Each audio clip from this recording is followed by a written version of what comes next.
China may be taking steps toward a naval base in Pakistan. A Chinese general threatens Taiwan. Hong Kongers can now be thrown in prison for insulting China's national anthem. And why trusting an agreement with China is a bad idea. That and more on this week's China News Headlines.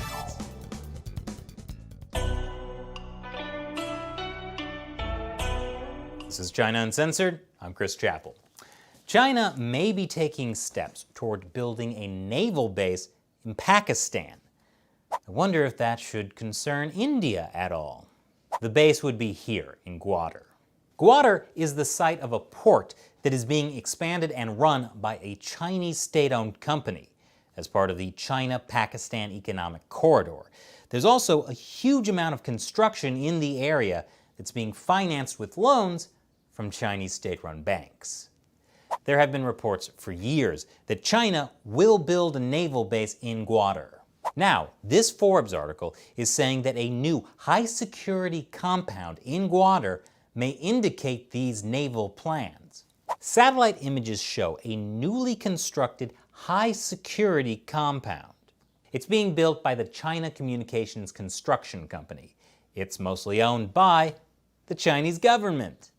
And it's a key player in Xi Jinping's Belt and Road Initiative. And the security features of this place are unusual. It has anti-vehicle C-berms, security fences, and a high wall. Sentry posts and elevated guard towers cover the perimeter between the fence and the inner wall. This suggests armed guards with rifles. The article doesn't say this is proof of a coming naval base, but it does show that the next phase of port construction is underway. And a potential naval base in Gwadar, along with an existing Chinese base in Djibouti, would give China a lot more control over the Indian Ocean. Speaking of the Chinese military, a top Chinese general has said that China will attack Taiwan if there is no other way of stopping it from becoming independent. The Communist Party has threatened to invade Taiwan before, but now the talk is more aggressive. And I really hope the Communist Party doesn't realize Taiwan is already independent, with its own government, currency, and military. Otherwise, the Communist Party might have to accept objective reality. And really, it's unfair to ask communists to do that. It's also unfair to expect the Chinese Communist Party to admit their mistakes, like that time in 1989 when they killed all those protesters near Tiananmen Square. But the people of Hong Kong haven't forgotten. Every year, they've held a vigil on June 4th to commemorate the massacre. But this year, the Hong Kong government banned the vigil. You know, because the coronavirus is very dangerous and people shouldn't gather in large groups. The people of Hong Kong felt that the ban was probably less about health and more about stopping their political protest. So they gathered anyway. Here's Victoria Park on June 4th, the traditional location for the vigil. Additional protests also popped up in other parts of Hong Kong. As they marched out of the vigil, people were chanting, "One Nation, One Hong Kong." As one protester put it on Twitter, "Great job, CCP. Your intense and unrelenting efforts to prevent Hong Kong from becoming a hotbed of revolution have turned it into a hotbed of revolution." How did the Hong Kong police react? They arrested people. It's what they do. But congratulations, Hong Kong, on being the only place ruled by China that's held a Tiananmen Square memorial for 31 years. Let's all hope you make it to 32. Speaking of the Hong Kong government, the legislature has passed that bill we told you about before, the one that criminalizes insults to the Chinese national anthem. It was pretty much inevitable, as the pro-Beijing lawmakers outnumber the pro-democracy ones. The national anthem law is a very reasonable law. The Communist Party is sensitive, and it's mean to insult them. So mean that anyone in Hong Kong who insults the Chinese national anthem now faces up to 3 years in prison. I mean, Sure, the Chinese Constitution guarantees freedom of speech, but that doesn't include the freedom to make fun of the Communist Party. You may remember Chinese whistleblowing Dr. Li Wenliang. Dr. Li had been silenced for speaking out about the coronavirus, and when he died of the coronavirus, there was a big public backlash. Well, another doctor who worked at the same hospital as Dr. Li has also died of the coronavirus, Dr. Hu Weifeng, and Chinese citizens are outraged. They say Dr. Hu was sacrificed to the coronavirus. The public had watched Dr. Hu's condition deteriorate. At one point, his skin turned black because of liver dysfunction. Tragically, after that photo surfaced, Dr. Hu was evicted from his apartment. Chinese Premier Li Keqiang has some dire economic news. 600 million people in China make just $140 a month. That's less than $5 a day, which is not even enough to pay rent on a one-bedroom apartment in a mid-sized Chinese city. Now keep in mind, Premier Li Keqiang said that. And he's the man who once said China's GDP is man-made and unreliable. In other words, the Communist Party invents numbers to make itself look good. So if he's saying things are this bad, you have to suspect that means it's actually much worse. Speaking of being bad for the regime, the US has threatened to block flights by Chinese airlines. This is in response to the Chinese regime stopping US airlines from flying to China. And to block these flights, I assume Trump is going to build a sky wall. Don't worry, he'll get China to pay for it.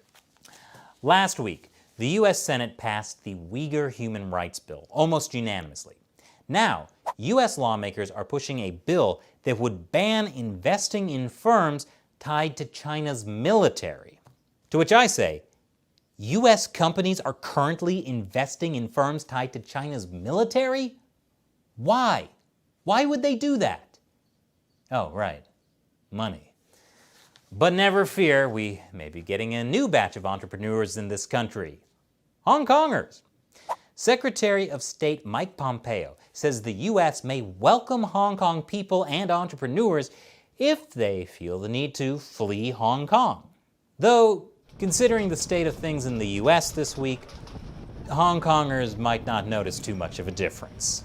The UK is also considering changing immigration rules for Hong Kongers. It would offer millions of people in Hong Kong a route to citizenship.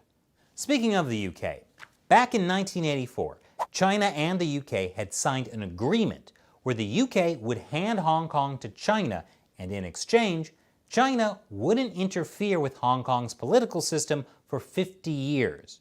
Well, this past Wednesday, Chinese Foreign Ministry spokesman Zhao Lijian said the Sino-UK joint declaration had been a unilateral policy announcement by China, not a promise from China to the UK, even less so a so-called international commitment. Yeah, the signing ceremony looks real unilateral, with Margaret Thatcher and the Chinese Premier Zhao Ziyang both signing it, and then shaking on it. Of course, the Communist Party purged Premier Zhao Ziyang only a few years later, so it's no surprise they purged their agreement with the UK, too. And it just goes to show, if you sign an agreement with the Chinese Communist Party, you might get purged, too. And now it's the time when I answer questions from you, my loyal 50-cent army, fans of the show who support what we do through the crowdfunding website Patreon. Today's question comes from David Leah Smith. Given the staggering incompetence of President Xi's administration in handling the CCP virus crisis and active efforts to seemingly alienate almost every nation on the planet, what is the likelihood that he will be deposed by another faction in the CCP? That's a really interesting question. I've talked a lot about how Xi Jinping has been locked in a battle for power with a faction tied to former Chinese leader Jiang Zemin. Jiang is a seriously bad dude. Of course, that doesn't mean Xi is a good guy either. Nobody who makes it to the top leadership of the Chinese Communist Party is a good guy. But basically, In order to keep from getting purged, Xi has had to amass tremendous personal power.